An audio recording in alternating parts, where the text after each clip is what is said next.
Hi, I'm Jill Casper with Mid-Minnesota Federal Credit Union and the Bridges Speakers Bureau. Today, we're going to talk about how to get a summer job. So why is it different for teens? First of all, you have limited or no work experience, so you don't have anything to talk about going into the interview. You're also right now competing with adults in the industry. Typically, you're looking for maybe a short-term or a summer position, so you won't be probably employed all year round. And you may need different hours between school, summer, sports. So where can you go? Where do you start? Fast food, hospitality, hotels, resorts. Much of the time they are busier in the summertime and need more staff. You can look at private employment. Can you babysit? Can you do yard work? House cleaning? Do you have a certain talent? Do you play an instrument? Can you teach music to somebody? Many businesses offer internships. So I know at Mid-Minnesota, we hire high school and college students in the summertime. Number one, it gives them more experience. And for us, when we're short-staffed, it helps fill those gaps for a short period.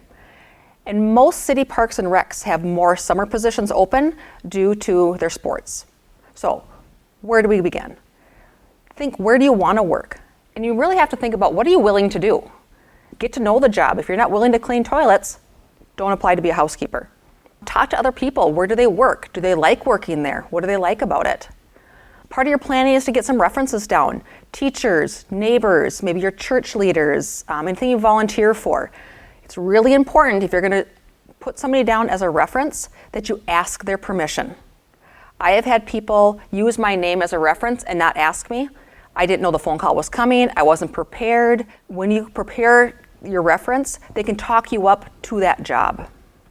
So they're going to wonder, what skills do you have? Now, if you've not had a job before, you're going to be pulling these skills from something else. You work well with others. You have a positive attitude. You're honest, productive, reliable, go above and beyond. Are you good at math? Do you care about people? Do you have good attention to detail? And how do you prove that? So if you say, I'm a good leader, I am the captain of my sports team, that I'm reliable, I haven't missed a day of school. So your first step is going to be going out and applying for a job. So what do you need to bring to apply? Number one is your contact information. Then you want any dates of any past experience. Now, just because you haven't had a job, you can put volunteer experience on there. Maybe you sat on the key club at school. Have those dates of experience. Your references, their phone numbers, their email addresses. Dress appropriately. So if you're going in to pick up an application, it is just as important to dress nicely for that as it is during your interview. My daughter applied for her first job. She walked in the door to get an application. He sat her down at that moment and interviewed her. We made sure when she walked out the door that she looked presentable, because you never know. And be polite of the business's busy times. You're not going to go into a fast food restaurant at noon on Friday. Go in maybe at 3 or 4 and ask for an application. So once you've completed the application and turned it in, you're going to wait. And you're going to wait for a phone call. Please make sure that you answer your cell phone professionally. Some people have ringback tones. I have called people for interviews for a banking job and had an extremely inappropriate ringback tone. That gives me a first impression of you that maybe you don't want me to have. Have a professional, proper message. Introduce yourself, who you are, and that you'll get right back to them. And make sure you do get right back to them. Make sure your mailbox is not full. When I'm calling people to interview, I will try 3 times, and I think that's plenty. If your mailbox is full every time, I need to go to another applicant. And if you've talked to the manager, maybe when you dropped off your application, you talked to the manager or the hiring official, follow up with them. Give them a call. Say, hey, we talked, we had a great conversation, I'm following up, did you have a chance to look at my application? That shows you have initiative, and they're much more willing to take a look at you.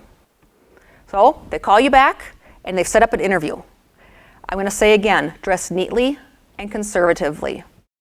My suggestion is dress one step up than what the people are wearing.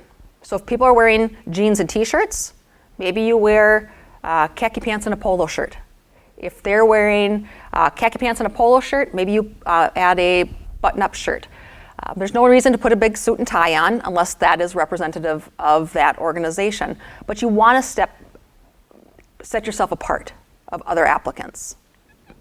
Beware of smells. It may seem silly, but if you are a smoker, I've sat in interviews before where my eyes were watering. The smell of smoke was so strong. It really took away from what the person was saying. I have a vendor that I've worked with before who eats an onion sandwich, I believe, every time he comes in, and that's what I associate him with. So make sure that you're aware of what you smell. Not too strong of perfume either. Play up your flexibility.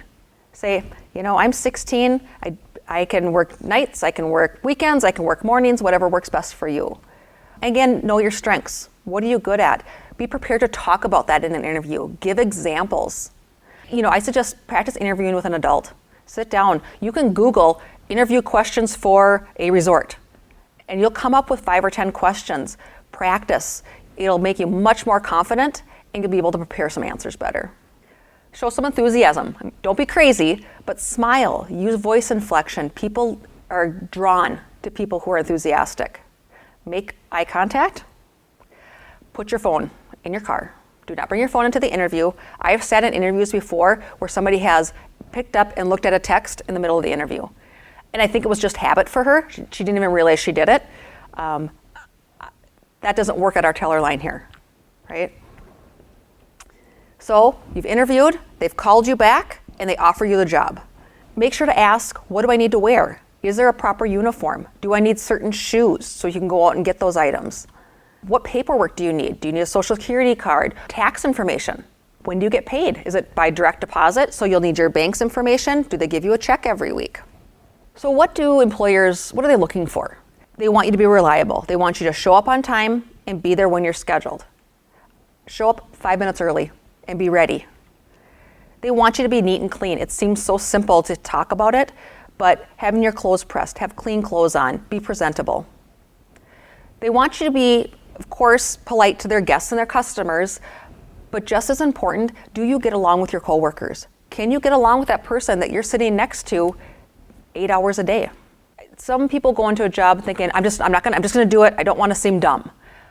We would prefer that you ask questions if you don't understand something than to do it wrong and have to go back and fix it. It is okay to ask questions, and it's okay during your training to say, can you explain that again? I just want to make sure I get it right. And do good work. These first jobs are really important as you build a resume. Right now, my kids are graduating from college and we're coming up with their first professional resume. And so these skills from their high school jobs are what's on there now. And we're utilizing the resort work and getting along with customers and being adaptable and having good references. These first jobs are really important for this future employment. And if you are looking for jobs, go on to the Bridges Career Depot. It is all jobs aimed at people your age. The Bridges Career Depot is full of useful links, videos, and tips on career planning and job hunting, including how to find that first job. Go to the bridgesconnection.org website. Here you can see the live database of job listings from around the area. Students can search by industry, location, or even business name. Remember, the Bridges Career Depot is a free service, so get started today and find that first job at bridgesconnection.org. So go out, start applying early, and good luck.